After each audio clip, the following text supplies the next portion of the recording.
So today I'm going to talk about and go through the Elliott Wave Scanner and the charting package on the xBrat Stocks Predator Premium subscription. So the Elliott Wave scans every single day. Every 24 hours we scan 5,119 stocks. You can see that down the bottom there. But we need to go through a filtration system from those scan results to try and find those potentially hot stocks, if you like. So this is the end of the day scanner. On the far right hand corner here we have Elliott Wave. So I'm first going to click on that filter, and I'm interested in longs. So these numbers by the arrows are how long since the wave 4 was printed, because the high probability move is the 5th wave move, and that's what this software is looking for. So we're going to go into that filter again, and I'm interested anything less than 5. Okay, so we've recently had a wave 4 pullback and we're looking for that potential move up. We've still got 143 stocks to filter through there. So some of the filters that I can use here with the beta, if I want anything more greater than 1, so it's performing similar or in fact better than the S&P 500. Maybe for liquidity, we want optional stocks only, and that filters us down to 22 stocks. So we got a good start.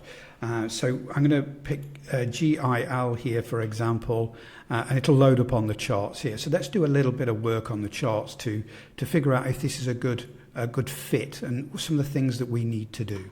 So the first thing I always do, this is on the daily time frame. I'm just going to go to the weekly and look for some major support and resistance zones that could help me.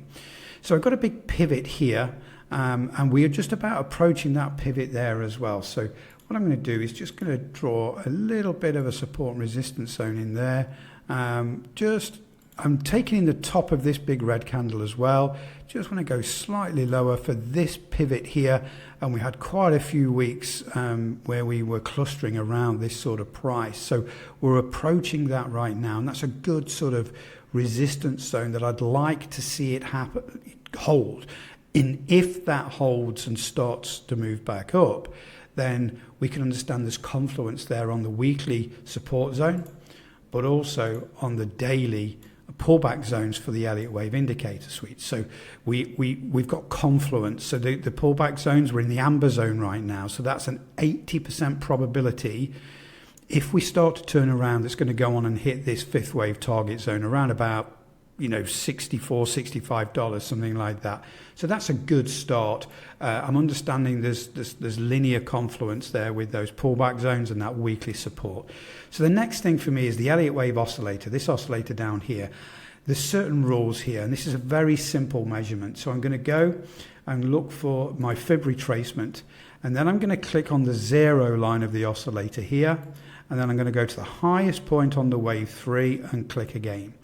So the rule here, if I just make this a little bigger, the rule here is that this pullback during the wave 4 has to be within 90 and 140%. Now you can change all of those on those fib retracements by going to the settings here, and all you need is a 0.9 for green, so it's got to be below that, and if it goes past 1.4, the rules haven't been met. So you can just check those and make it easier. So that is done. That is working very, very well. The next thing I like to look at is the false breakout stochastic down here. We can see these yellow dots on the overbought zone. That denotes a reasonably good strong bullish trend.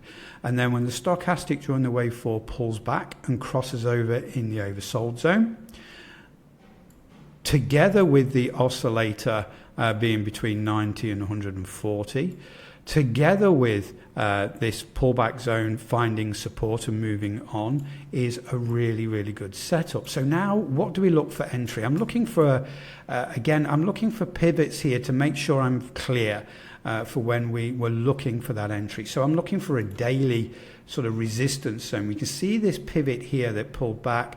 We see another pivot here and a recent one during this wave 4 here.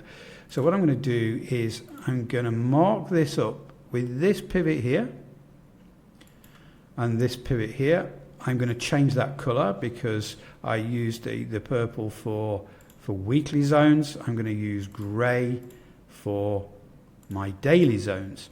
So now I'm starting to zoom in. I've met a lot of rules for this criteria, but entry is very important here. I want to make sure I get above all of this sort of mess, if you like. So the next thing for me is to look for a potential entry with a stop market order.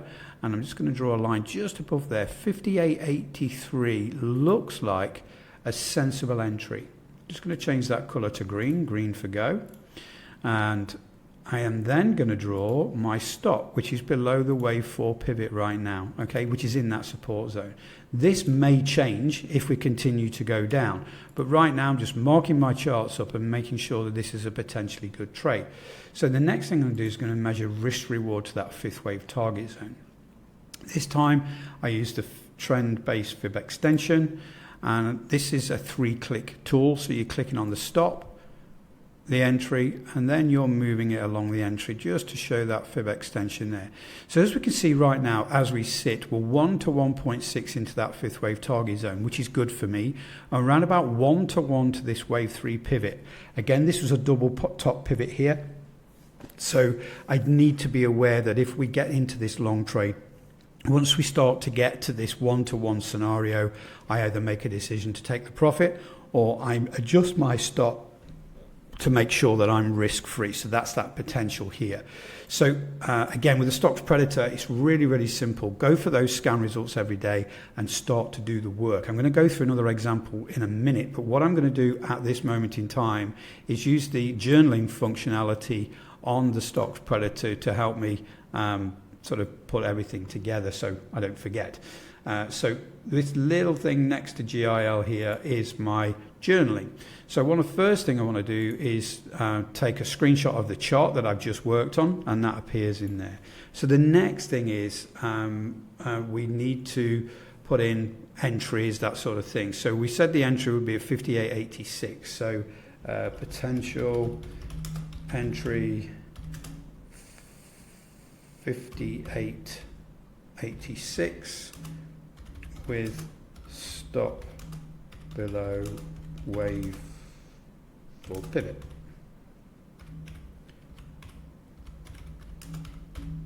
Currently target is at 1 to 1.6 risk to reward. Okay, that's all I need right now, because I'm just going to look at this every day. I'm going to wait for the stock market to open. I'm going to see, and then the following day, I'm going to look at the daily candle. I'm going to look at the high, the low, the open, the close. And if this support holds and starts to move back up, I will start to get ready for that potential stock market order around that sort of price that I've got. So right now, that's just my first journal entry. So what I'm going to do also now is I'm going to add it to my main watch list. Now, the main watch list on here, all of our subscribers get access to, so it's my watch list, and they get notified when there's a new stock added to that main watch list, so they know I'm looking at this particular stock. I also share it in the closed Discord group as well. So that's GIL. IAG, one more example. Again, we are just go out a little bit. This means 3 candles since that wave 4 pivot. It's a reasonably good stock. It's just had earnings because we've seen the gap, and this is what really sort of brought my attention to this one. So let's go through that same method, if you like. Let's go to the weekly. Let's have a look on the weekly and see where we are. So we've just had some new highs. So there's no sort of resistance up above. And we've had quite a parabolic move since August 2025 here, and I'm making this in November. So we've had a parabolic move. Then we've had what we would call an orderly profit-taking pullback. We've found support in the green zone on the weekly on that Elliott wave. More importantly for me, we can see that we've, on this current, well, this is a Friday, this current weekly candle, we've rejected the highs, okay? So it's a concern, but it doesn't mean I'm going to walk away from that potential trade. It just means that I need to get above this week's high for an entry. Okay, that helps me with this in this situation. So I'm going to go back to the daily, and I've just marked those on there, but I'm just going to do my next thing is to measure the Elliott Wave Oscillator. So again, I'm going to choose the fib retracement, go to the 0 line on the oscillator, go to the highest point on the wave 3, and I can see now, if I just zoom in a little bit and make sure I've got that all accurate, there, whoops, and on the 0 line there. Okay, so this just meets the criteria. False breakout stochastic, very strong bullish trend, but we saw that on the weekly, a big impulse move, and that shows on this false breakout stochastic on the daily. We've crossed over in the oversold zone now, so we're looking for a move up. And again, we've had that rejection, and this is after earnings, so we had a gap up and then a move down, which is normal. People get excited, and then they start to take profit. If this holds and doesn't make a new wave 4 low, this looks a good potential move with an entry around about 12.91. Nice cheap stock, this one. And remember, it's still optionable because we put that filter on that scan result. So let's now measure the risk to reward. So again, I'm going to start at the stop, which is just below the wave 4. I'm going to go to the entry. I'm going to click again, and I'm going to go across. So we have around about 1 to 1.6 to the top end of that 5th wave target zone, but still okay for me. It's pretty cheap stock. We've got around about 1 to 1 to that wave 3. And again, these are the sort of fib extensions and figures that you would see as normal behavior. I've gone through 2 separate examples, and we're around about 1 to 1 to that wave 3 pivot, which is normal. Minimum for me is 1 to 1.6 to that 5th wave target zone. So that just meets that criteria now. So this is looking good as well. Really good setup. But again, from that filtration of nearly, over 5,000 stocks, we filtered it down to 143 for Elliott Wave for potential longs that's had a wave 4 within 5 candles.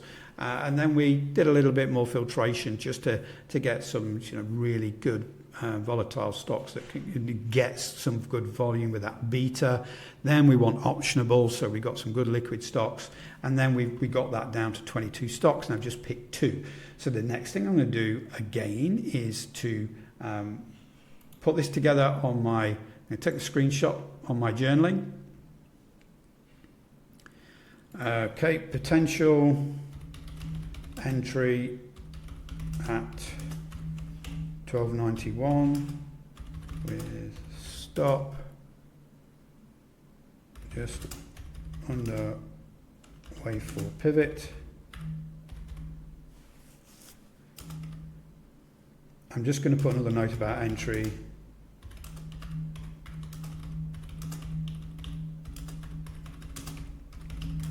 Okay, so this tells me this is the reason why my entry is above there, because we've just had earnings. We've had a high for this week, and it's rejected those highs. So that just sort of brings my attention back when I'm reading the journal to ensure that this is the criteria for my entry on this particular stock. Okay, risk to reward is 1 to 1.6 top end of target zone. Okay, that's enough for me. I can close that, and now I can add that to my main watch list. And again, our subscribers will get notified I've just added that to my watch list, which is really good. And again, if I wanted to add to that journal, all I would do, click on there, and I would add another journal on another day. Okay, so that's those 2. Hopefully that helps. Check out the links below for the xBrat Stocks Predator. This Elliott Wave Scanner and all of the drawing tools is on the premium package. So check out that.